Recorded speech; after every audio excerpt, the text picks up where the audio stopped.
What's the meaning of corned beef?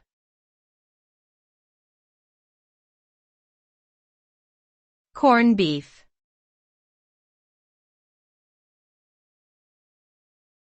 Corned beef.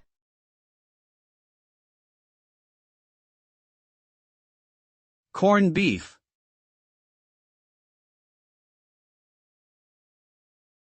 Corned beef.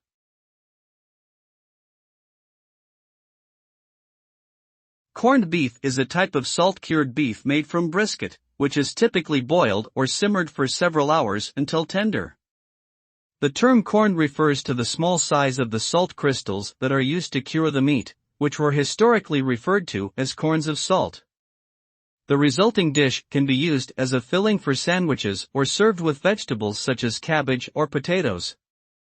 Corned beef is a popular dish in many parts of the world, particularly in Ireland and the United States, where it is often associated with St. Patrick's Day celebrations.